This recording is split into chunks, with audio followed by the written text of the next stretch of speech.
Hello and welcome to Wisdom Trek. This is Guthrie Chamberlain, and I am your guide to wisdom and creating a living legacy. Thank you for joining us for our 7-day-a-week, 7 Minutes of Wisdom podcast. This is day 64 of our trek, and today we are finishing up on our series of acquiring and investing wealth. Wealth accumulation serves us two purposes. One, it frees us to be able to make wise choices in life that are not dependent on being a servant to others. And second, it allows the ability to make positive impacts on the lives of others through the distribution of that wealth. As we practice this each day, we will create a living legacy, not to honor ourselves, but to honor our Creator. We are recording our podcast from our studios at the Big House in Marietta today. This morning, we worshiped with Paula's mom at the church where she used to attend when we lived full-time in Marietta. This evening, we were blessed to share our time with our middle son Barnabas and his wife Leisha, other family members and friends at a baby shower for our soon-to-arrive granddaughter, who is due in late September. As proud grandparents, we are excited and looking forward to our 6th grandchild. I have included some pictures in today's journal if you'd like to take a look. We are concluding today on our It's Only Money trek. We have explored a different trail each day of our trek to true wealth. As we approach our destination on this important trek to the land of financial freedom, I would like to share some concluding thoughts today. So let's head out for another day and accumulate the additional wisdom nuggets that we find along the path.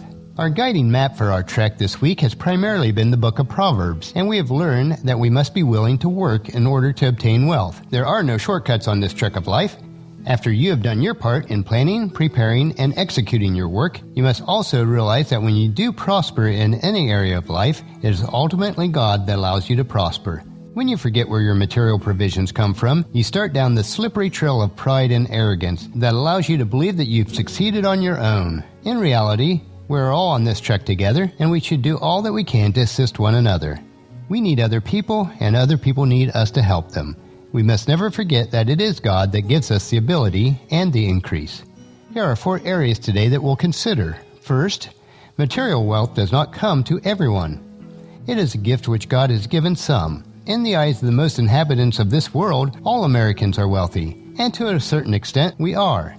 Many people are living a false sense of wealth that is dependent on loans and credit cards. There are certain natural and biblical principles that, if followed, will allow anyone to be in a position where they can use their wealth, whether it be small or great, to positively impact the lives of others.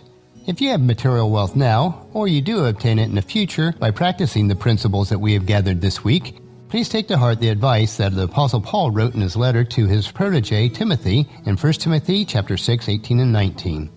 Command those who are rich in this present world not to be arrogant, nor to put their hope in wealth, which is so uncertain, but to put their hope in God, who richly provides us with everything for our enjoyment. Command them to do good, to be rich in good deeds, and to be generous and willing to share.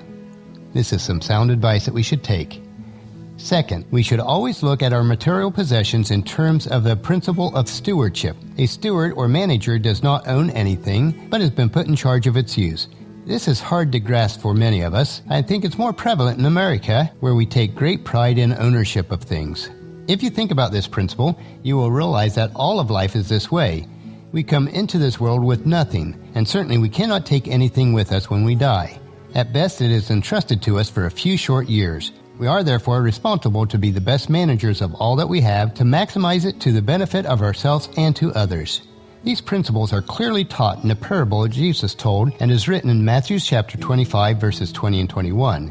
The man who received 5 bags of gold brought the other 5. Master, he said, you have entrusted me with 5 bags of gold. See, I have gained 5 more. His master replied, well done, good and faithful servant. You have been faithful in a few things. I will put you in charge of many things. Come and share your master's happiness. This is how we can gain the joy from having and accumulating wealth. The third principle, God may make the area of finances a proving ground for your faith, because money cannot buy security, nor is it secure in itself. If you want the details on that, see day 59 of our trek. You must learn then to trust God in all areas of finances. That brings me to a principle which defines the relationship between faith and finances. Financial faith is trusting God to provide for your needs consistent with the way He promised to meet your needs. If a person expects to be blessed without having to work, then that is foolish, not consistent with being a person of faith. If you make hasty commitments financially or are foolish with your money and then look to God for money, that is not consistent with being a person of faith. but a person who is unwise in handling money. This type of person may be unwise in many other areas of life also. It has been said that many Christians seem to be addicted to danger. They leap off the financial pinnacles of life expecting God to catch them before they fall flat broke. Let us be careful to exercise genuine faith. God has established certain principles in His Word for every area of life. Let us do those things which God has told us to do, to work, to be generous to the poor, to save, and then leave the matter of accumulation of wealth to Him. Don't expect God to make you wealthy in some miraculous, bizarre, or stupid way when you have not followed the basic principles for wealth creation and retention. And the fourth principle, let us not lose sight of the difference between grace and works. As a basic principles, if we wish to make money, then we must work for it. After all, that is what God said when He cursed the ground on the account of Adam's sin in Genesis 3, verses 19 through 17. That being said, God is sovereign, and not everyone who works hard will become wealthy. Wealth is also a result of God's grace, not just hard work.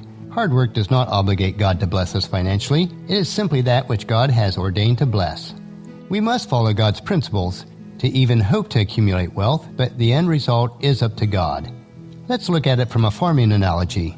We must plant, water, till, and fertilize the seeds in order to obtain any type of harvest, but God ultimately will control the amount of the harvest. We have looked at several topics covering wealth acquisition and growth over the past 7 days. If you've missed any of these podcasts or journals, please go back to listen or read them to gather all the wisdom nugget principles that we have accumulated. As in all things, though, true wealth is a life filled with the good things that money cannot buy. Well, that'll finish our podcast for today. If you've missed any of the previous podcasts, especially the last 7 days, please check out Wisdom Trek at iTunes, Stitcher, SoundCloud, or on wisdom-trek.com.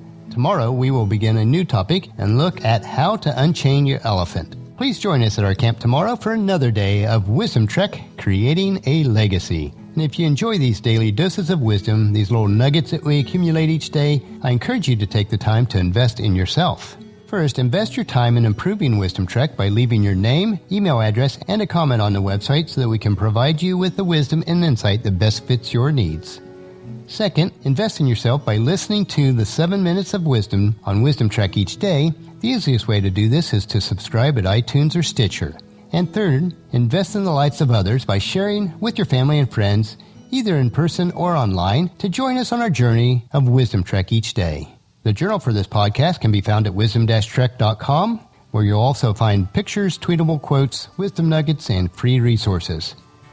Thank you for allowing me to be your guide, your mentor, but most of all, your friend, as I serve you through this Wisdom Trek podcast and journal each day.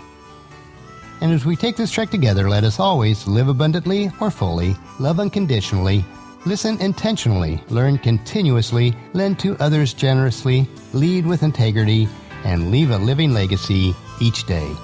This is Guthrie Chamberlain, reminding you to keep moving forward, enjoy your journey, and create a great day every day. See you tomorrow.